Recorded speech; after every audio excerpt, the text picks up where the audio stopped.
Thank you for joining us, Mr. Toumi. I am really honored to host you today.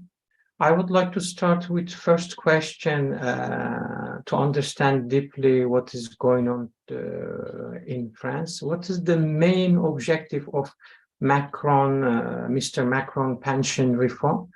And what are the primary concerns raised by critics of his proposal?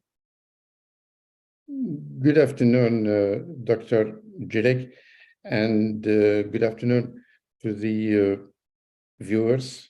And thank you for having me and giving me this opportunity to elaborate further on this complex question that is linked to reforms in general in France are always difficult.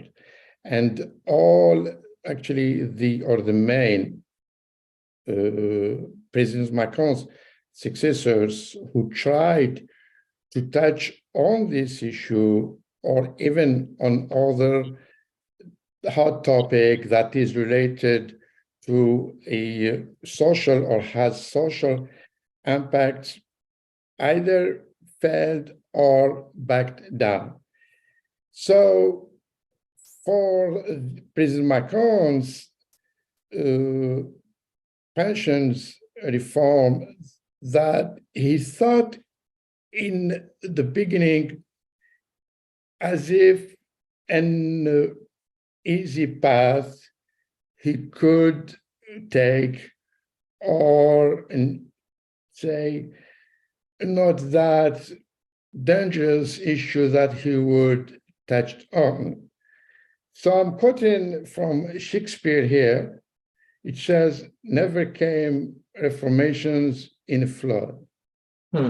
So why I'm saying this, because President Macron, and I think we all know, and especially we, when he say we, so the followers and the analysts who have been following French politics for now decades, and also following President Macron's first term and his, let's say, governing style and the way he portrayed the opposition, whether political parties or labor unions alike. So he had that, let's say, attitude of being too confident, so that he thought he can take it again, not easily, but he can take the challenge, and at the end of the day, he will win that challenge, because he knew that it was not a serious, let's say, opposition in front of him. And we saw that just a year ago in the aftermath of the poor and weak political campaign. I would say that maybe the Fifth Republic never experienced, because, you know, there was the COVID and then the break of the Ukraine war and so on. So President Macron, he did use these two elements, the COVID and the, I mean, you cannot say post-COVID because we are still struggling with this pandemic. But let's say the month or the year that followed the pandemic, and then he positioned himself as the safer for the French politics in general. And also, he thought that, as he did in 2017, in the pre-campaign of his first term in 2017, by imploding the Socialist Party, and this was, I think, was one of the main reasons why President Hollande didn't challenge him, again, by saying, okay, let me go, let me give a shot for for second term. So he, President Hollande, backed up. So he opened can we say, like in trivial way, a boulevard for that became president, then candidate, and now President Macron to enter the race, and then, and of course, it was the Fillon, let's say, chaos. I mean, Fillon's campaign chaos. So the Socialist Party was imploded, and then the right, the Républicains, entered into this, let's say, panic mode that led to their confusion. This is, I'm speaking in 2017, which again opened the gate of the Élysée for President Macron for facing a weak candidate, Marine Le Pen, from the RN party. Nonetheless, the RN has a solid base. And I think as Marine Le Pen, portrayed herself, I mean, she called herself the first party in France. And which, I mean, to some extent, it is true. So President Macron, then he tried to do, again, to open the some reforms. And one of them was to reform to amend the retirement plan that was already amended in 2010 by the Fillon government and the Sarkozy administration, which was, I mean, to raise the age from 60 to 62. At that moment, it was already, serious opposition to this reform. And then remember in 2019, when Macron tried to push harder for this reform, he faced, again, a solid opposition on the street that ended with the COVID, and he slowed, I'm not saying he backed up, but he just slowed the process, and quote unquote, that with the impact of the pandemic, the COVID pandemic from 2019 and 20 to the early 2021. And then, so he thought everything is fine. Now he imploded the Socialist Party. The Republican Party, LR, are not that strong, so he can actually divide them. And he did. And actually, the result of the candidate of the LR, Miss Pécresse, I mean, is an explanation for his the number that put him in front to qualify for, to have comfortable percentage to qualify for the runoff against Marine Le Pen. And it was his, again, best scenario to have a remake of 2017. So he did think that now everything is fine, even though, I think we do remember on his, declaration, victory speech, when he said, okay, I will govern this time or next time, I will govern differently. Now that President Macron did have kind of a doctrine of governing that en même temps, at the same time. So, which means neither nor. So neither left nor right. But all the analysts did notice that he was governing not from the center right, but leaning toward the right. Therefore, kind of Sarkozy soft or light. So it came in the 2022 re-election, and he was re-elected, of course, comfortably. I mean, there is no doubt on the question about his re-election, but the anger was there because the, let's say, some would say silent majority, I mean, it was not that silent. Because if we remember, I mean, here, just we go back through the year of 2018, just a year later after his re-election, it started, and the media, because he had kind of free ride from the media, the conventional media. I mean, they didn't challenge him for a year or so. So I had the Benalla question or scandal that started to, let's say, unmask President Macron's policies and attitude before his public policy, just attitude. That attitude, that summer, 2018, and the way he dealt with the Benalla scandal went on to the fall of 2018, which led us to the appearance of very, very angry movement, les Gilets jaunes. So this, it was going, I mean, heterogeneous. It was that, coming from everywhere. But this movement showed that how France is not doing well. And there is something went wrong with the election of President Macron. So, okay, let me, sorry to interrupt you. Let's make clear. So what we understand, the previous presidential government of Macron already decided to make pension reform, but because of COVID, he postponed. And this time he wants to make from 62 to 64.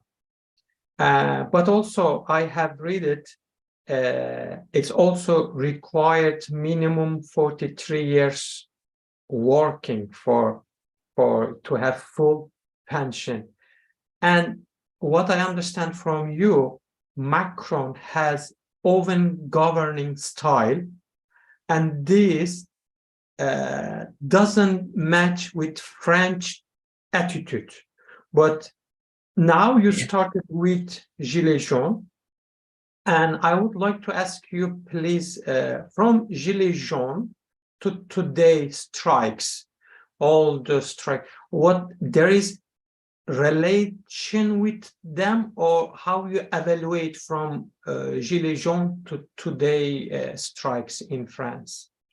So actually, it's a good question. And this protest movement or anger movement, the ongoing anger movement, and which I think we are in the 10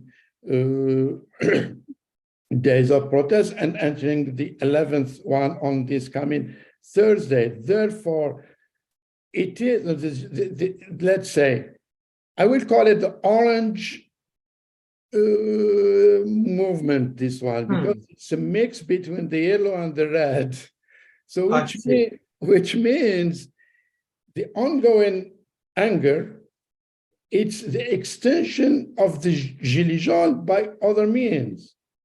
Therefore, the Gilets jaunes movement, which is, again, it started with a social economic issue, with the raise of a carbon tax. Yes. So, and people didn't like it. And they said, okay, it's enough, too much. Because from COVID, let's say from that time to 2020 to today, the French people are suffering economically a great deal. And they are really, really concerned about the, let's say, their bacon on the table. I mean, about their soup, about their milk. Therefore, the purchase of power. I mean, and also we are. I mean, these days we are noticing also the rise of the inflation. Exactly. And I think it is around 18%, which is huge. I mean, for, let's say, a French person who used to go to the store comfortably and easily and as if, kind of fun ride, now he's going taking a Doliprane with him. I mean, he's having a headache. I mean, because I mean, it is fair, and which is normal. I mean, not only in France. I mean, now practically, I mean, this event, I mean, this socioeconomic issue is touching mostly I mean, it's across the world. But I mean, what I'm trying to say is the anger that the roots of anger was about a social economic issue. So about the carbon tax. This carbon tax, okay, had something behind it. And now the pension reform that led to the bill the President Macron used this reform to touch on the age of 62 to 64, which is, again, for in some sectors, it is very, very difficult and it's hard. So, and you said, people has to work 43, 44 years, and which is not, it's difficult in this time to do that, even though there are some people are arguing, or some are arguing about it's a bad these days, or nowadays we are having a better life and we live longer and so on. But the issue, it's not about life. The issue, it's about the principle, and this is why we see this anger and the large segment of the society, if not 80%, according to all the latest polls, are against it. Because, and here it comes from, let's say, it's not about any politician on ideology affiliation. People are not necessarily politicized or having a political opinion on that. Of course, they have these, political beliefs, but that's another issue. People, they see this as a social asset, that their parents and grandparents fought for it and they got it. It's not, they didn't take it, let's say, it was not an easy fight. It was a long struggle that their parents and grandparents fought for. So it is considered as almost sacred. So the issue here now has shifted. The question of the retirement plan and the Macron's bill and his fight, his government, but mainly, because again, the issue is not about his prime minister or his government, it's about himself, it's personal. So this fight with the opposition in the not in the Senate, he's lucky enough because he has a comfortable majority there, but in the National Assembly, which low chamber. So this made the issue became personal between President Macron, the opposition, political parties, and the labor union. Therefore, this mosaic opposition is saying anything but Macron. So it's a personal fight. Why? Because of his attitude and the way he has been governing now for 6 years. So his commitment or his promise on that election night, or the election night, he didn't keep. So the people now are feeling also, again, they are portrayed like they were, or disappointed. Not, in 2017 to 2019, they were disappointed, but now they feel like they are portrayed by his promises. Governance side. So the issue today that is leading to this complex or this political impasse on one hand, that himself, he doesn't want to admit, and even there are some media also they don't admit, and of course his followers. To sum up this, currently President Macron is in a denial state vis-a-vis the opposition, political parties, and the laborers alike. An interesting point here that made him, or a year ago, he can go through this or break through this issue easily, meaning by the pension and retirement plan bill to have, let's say, I mean, maybe he will, I mean, his government, Miss Bond, would fight a little bit, but not a street fight in the parliament, because he thought the union are not, or the federations are not that unified. Therefore, he did think or use this narrative of the division, like he did with the political parties, and he thought that, let's say, CFDT wouldn't join or share the, let's say, quote unquote, I won't say radicalism, but it was a hardship of La CGT. But he was surprised when he saw them getting together, and the leader of La CFDT, Mr. Berger, showed his determination and his relation against the reform. So this is another element in this fight between President Macron and the labor and the political parties. Therefore, he thought he can capitalize on this issue, on the division element. Then he can pass, I mean, the law will be passed easily in the parliament, and therefore the street will, let's say,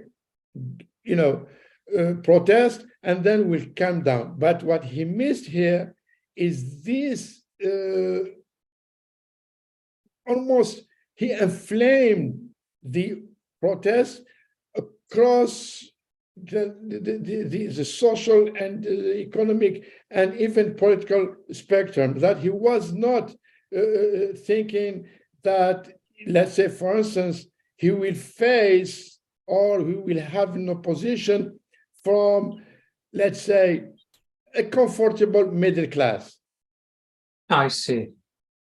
Well, thank you for your great explanation.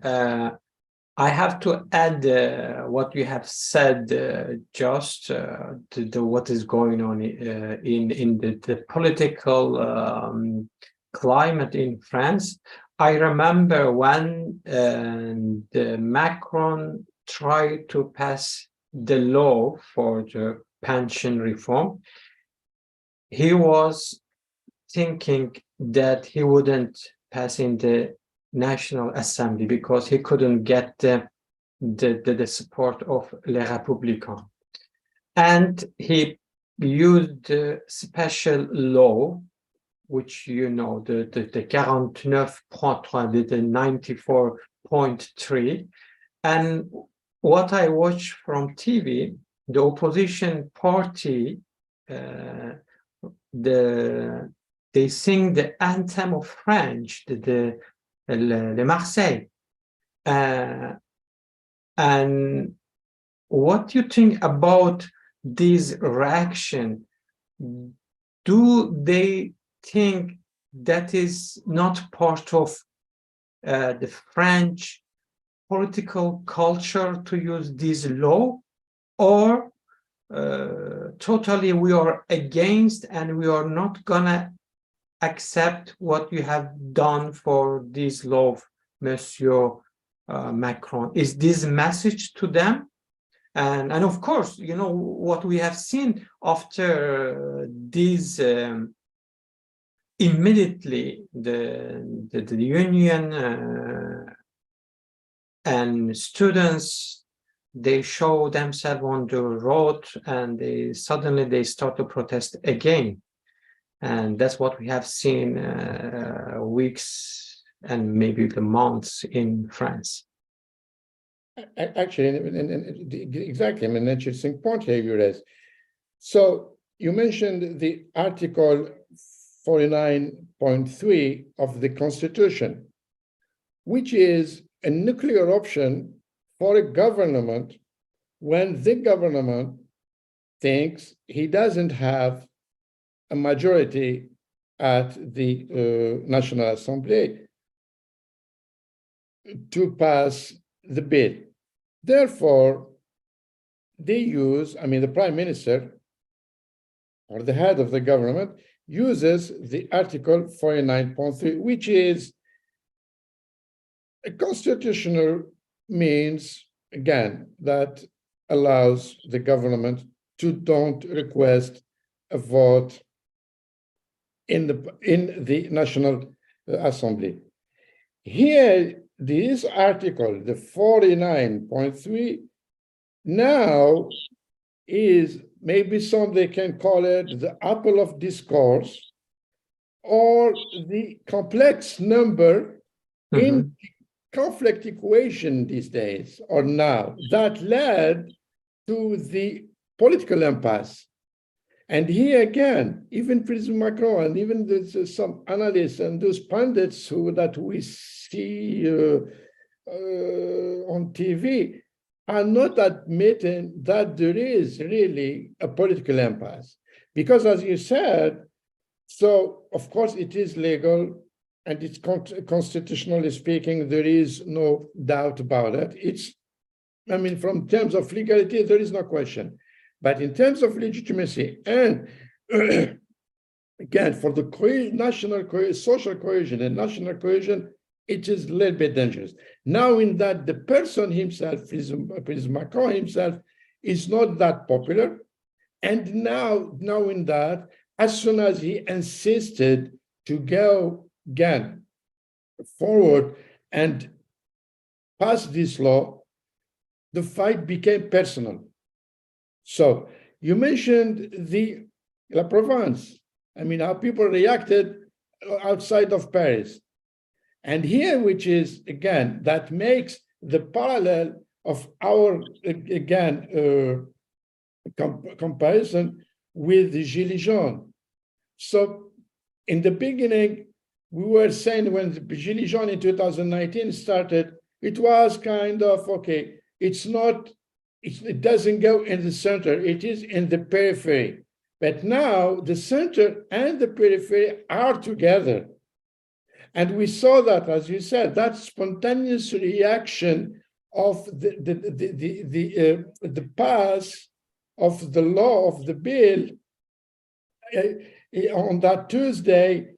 And as soon as the vote, I mean, the speaker approved the 49.3 article, it was massive protest in La Concorde Square. And then there was here in Paris, so it was in La Concorde Square, and then it was again spontaneous protest in all the main or large French cities. You mentioned Marseille, Toulouse, Lyon, Montpellier, Nantes, and so on. So here, the question now is not just about the bill itself, the pension, the retirement plan. It is, again, about the future of President Macron, how he's going to lead, how he's going to govern. Is he going to, I mean, people are asking this question. Is he going to continue to ignore us? Is he, I mean, how he sees us? And what made, again, his case worse, I mean, has worsened his case on that interview with the two main networks, TF1 and France 2. I mean, that midday, I mean, noon interview, that's okay, as if he lives in his ivory tower. So here you can feel that, let's say, he is completely disconnected from the base. Nonetheless, he argues the opposite. Therefore, he's and then we saw that, I mean, lately was this, I mean, the media and the pro-Macron and his ministers and so on, they were saying or using the term of pedagogy. Or people didn't understand, okay, we didn't mean it that way, people. I mean, people are not and at this moment, and they know President Macron well now, 6 years, it's enough in politics. It's a lifetime in politics. So, and they know, and because they, again, you mentioned the Gilets jaunes. So they went through him, through that with him with during the Gilets jaunes events and how he dealt with that issue. So now it's not just about the issue of Paris and the provinces, cities.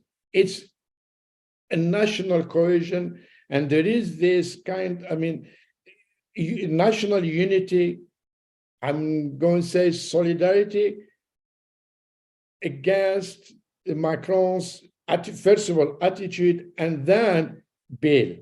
This, which I mean is going to become law, the retirement and pension reform. So therefore, this time of the reform did come with the flood.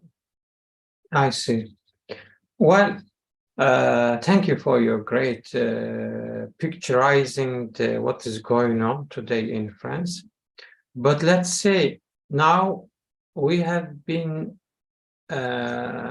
seeing a lot of strikes almost every week, and millions of people going to protest the pension reform, but also the life or expense of the life. And as you said, inflation is coming up every month, raised up, and the power of buying is getting down. And now we have these strikes, and as I witnessed in Paris, weeks they didn't collect our garbages, and all things going on has been published on social media and the news all around the world. And now we have three cases. I mean, either you think the people in France will accept the pension reform and they go back to turn to normal life, or they will continue to strike until the Macron step back, or it will be like chaos. What do you think about the future of coming months in France? I mean, as you know, it's very, very hard to predict the future. Of course. But of course, I mean, as analysts, I mean, for sure, France now is in political impasse, as I stated earlier, and entering a serious and dangerous social chaos. I won't say it will lead to the fall of the regime, but it is a serious question that one needs to ask. Does President Macron measure really the consequences of his bill? Because this bill, sure, now I think these days is in the Supreme Court / the Conseil Constitutionnel that will start on, and then they will deliver their decision, I think, by the 14th or next 15th of this month, which many analysts are saying it will, I mean, the Constitutional Council will amend a few articles of these 20 articles from the bill, and then they will validate it. Therefore, it will return to the Élysée, and President Macron will promulgate it, and it became a law. But the question is also asked, or we are asking, I mean, as an analyst or followers, we're asking the Constitutional Council members, the 9 wisdom, I mean, 11th is the 2 presidents, I think they are not sitting, but the 9 11th who are sitting now, the wise men, are they following closely what is going on, not in Paris, not on the 8th arrondissement, but in La France profonde, in rural even in the, again, as I said, I like Samir Amin theory about the periphery and the center, but it's a complex issue. But I mean, between what is going on in the periphery and then in the suburbs and then in the rural. Therefore, I like French, I mean, they like to use in the provinces. If they are following this, if they are getting good feedback, I mean, it's hard to, again, give or validate this controversial bill that will become law, and which will be, I think, a courageous decision from the Constitutional Council members. But this is, you will tell me, this is, you are watching West Wing season 4. It's fiction. It is a scenario. There is another scenario or possibility. If President Macron also, he would say, okay, I got it. I don't think he would tell his fellow citizens like de Gaulle did in 1958 in his Algiers Declaration, Je vous ai compris. He will tell them, I didn't understand you.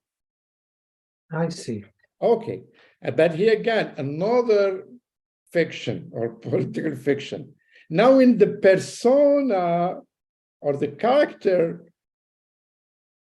in this story, it's difficult to pretend that President Macron will do the latter. Nonetheless, a historical, let's say, or charismatic president of the Fifth Republic, like Mitterrand, like Chirac, did, I would say, back down, but with elegance.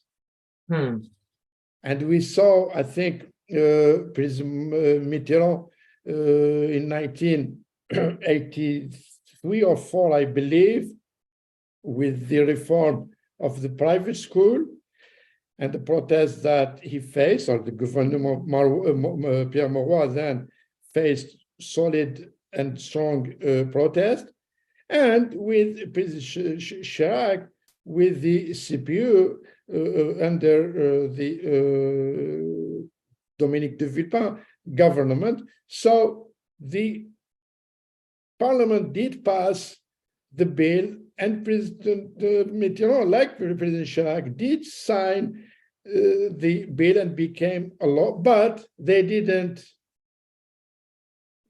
put it in place. They didn't apply it. So it didn't take effect.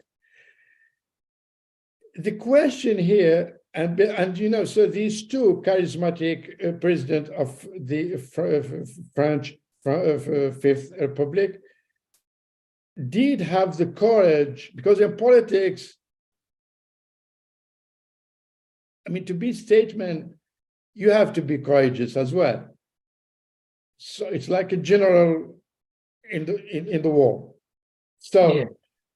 I mean, otherwise, one has to know how to lose. Because President Macron now is facing 4 years. I mean, 4 years are, ahead, are still waiting for him for his term. And 4 years in politics, it's a lifetime. And this is, again, how he's going to govern. With who? I understand. I see your point. So this is why, again, but however, the latest development that President Macron is pushing slowly, or he's moving his pawns, is to play the clock. As you said, once the law passes, which is already passed, and the law became, will come in from the Constitutional Council with validation, and then President Macron will vote it and became a law, so will be applied. Sure, there will be some protests, but with the time being, he could say, okay, that's enough, and let's go, and let's move on. And this is, if you noticed lately, or in the last 2 weeks or 10 days, the narrative has shifted from being blaming the opposition / NUPES, the left alliance, for being obstructionist in the National Assembly, to an issue of a law and order that his Interior Minister, Gérald Darmanin, who is now using this narrative and pushing very hard and making this bold statement like, intellectual terrorism and blaming the left, radical left, and violent groups, extremists, and so on. So this is the chaos that we mentioned. The government, and notably Gérald Darmanin and President Macron, are trying, or they are designing to, let's say, put it in front to scare, or in kind of a fear factor element, to scare the silent majority and the French people in general, who are saying, okay, we are again already dealing and struggling with the issue of the purchasing of power, and let's say the high price of gas and food, and again, it's struggling with our daily life. So, and then we cannot afford to see, quote unquote, a social, let's say, guerrilla every weekend. You pointed to very well, Mr. Toumi. I also see the really a kind of shock to me to see to Minister of Interior using the intellectual terrorism, which I would like to you explain a little bit what he means, and also what we have seen, the police violence that has been documented on social media, which France is claimed to be protector of human values and human rights. And France, historically, we know that they like to raise their voice with protest. And when we see the whole picture from the idea of republic, having right to protest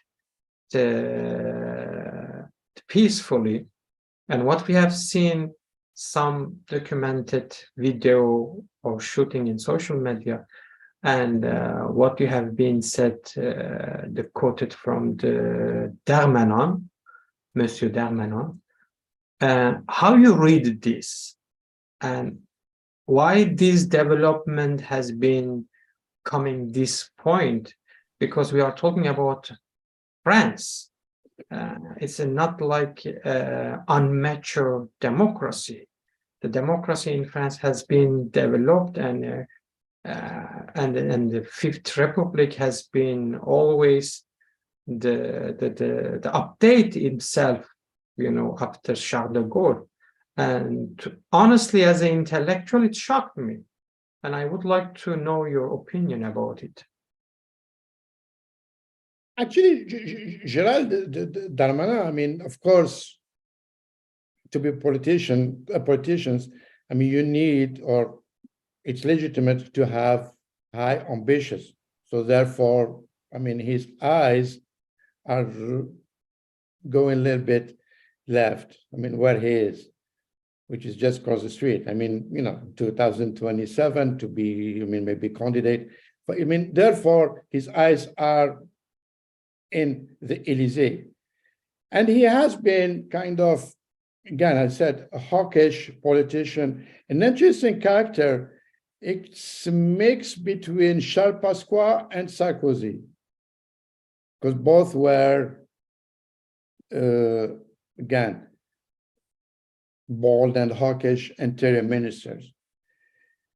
But speaking of that, and of course, we know the history of Charles Pasqua, with the left and so on. But going back to the ideals or the ideal picture that France has when it comes to human rights, and sure, it's no doubt, it's the land of the human rights and the Declaration of Human Rights, and the motto of the Republic, French Republic, etc., etc. But don't forget, the police, French police or institution has this habit, tradition for being violent. And this is, okay, I'm going to give you 2 or 3 dates from the last centuries. One happened just during the Algerian Liberation War in 1961, here in Paris, on October 17, 1961. What the police governor, the prefect de police, did to the protests that they were protesting FLN, pro-FLN, they were protesting the occupation. To May 1968, I mentioned Mitterrand law in 1984, but Mitterrand and cohabitation with President Chirac in 1968, again, was a student protest, that they were protesting La Loi du Vaquet. It was, the police shot a student, Malikus Kien. I see. Just recently in 2014, Rémi Fraisse. So there are these, and we saw French police, how they, I think it's a doctrine that mix between law and order issue and a military mentality, sentiment, or feeling. I see. So it pushes this violent, and that the police, it is violent, that pushes to the violence in general. So which means that France has gone for being a permanent member at the UN Security Council, a 7th or the 8th powerful in the world, a nuclear power, and of course, a solid country in the international system. And it's a voice of liberty, equality, and less fraternity that had been, the country had been portrayed in itself across the French borders and sending this image of the French elegance and French style and art and manner. But people, on the other hand, across the world are saying a different France now.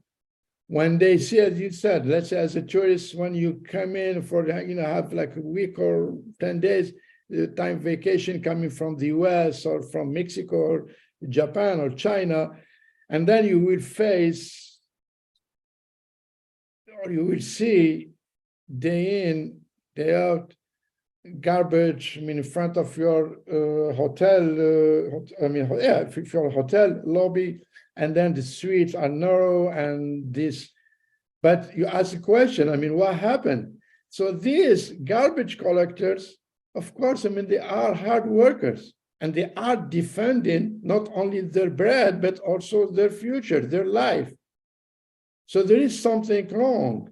There is some kind of, again, an injustice, a socioeconomic injustice that people in general are suffering from. And the people across the world, I still look at France of the Renaissance. Okay. I mean, Paul, let's say, or France of Rousseau and Victor Hugo, etc. That's good. That's, of course, I mean, again, to be fair, that's the beauty of France. But there is a dark side. That people here are also trying or struggling for a better life. And again, as I said, so bring us to the main topic of the reform of the pension and the retirement plan. The large majority, if not 100%, think it is their right, it's their social asset. It's a sacrosanct asset. I mean, nobody can touch it because their parents and grandparents fought for it. There is another segment that they were not mentioned publicly or in the public lately, unless something interesting. I mean, it was a week ago or 2 weeks ago, there is this journalist of network asking the question, what are they? Meaning by this, the children of the immigrants that are known here, les banlieusards. So the people who live in the periphery. So speaking, why he was wondering, I mean, this person, why he was wondering, where are they or why they didn't show up? No, they are in all the strike, and they are leading, some of them are leading voice, I mean, like students movements, and in the railway men and women workers, they are with them, they are the voice, and they are, but this time they are not portrayed or they are not singled out by the media as the main cause of the French malaise, like it was in 2000 with the riots, like, you know, La Banlieue riots of the 2005. And that brings us to another topic, which of the issue of the integration and the assimilation and the insertion of those children with the French Republic values. Nevertheless, they are well integrated and well assimilated and well inserted. Simply, they need just to be respected because they feel are rejected. And so this is the this is what I mean, again, as I stated early, that's why France these days is in a political impasse and is entering a serious and dangerous social chaos that nobody knows how it ends and where it is heading. Thank you, Mr. Toumi. I have a lot of more questions, but I think we can do another session. We are already 1 hour. I think it's better to stop here. I really appreciated all what you have said. I have learned a lot of things from your intellectual perspective. It seems that strikes will continue, and hopefully I would love to do another session with you to see the broader effect of the strike, and also how it will evaluate the future of political climate in France and also European Union. And thank you so much for joining us. Thank you very much, Dr. Jilek. It's been a pleasure and an honor speaking to you, and thank you for your viewers for being patient and listening to me. Thank you very much. Thank you. Thank you. Thank you. Have a good day. Thank you.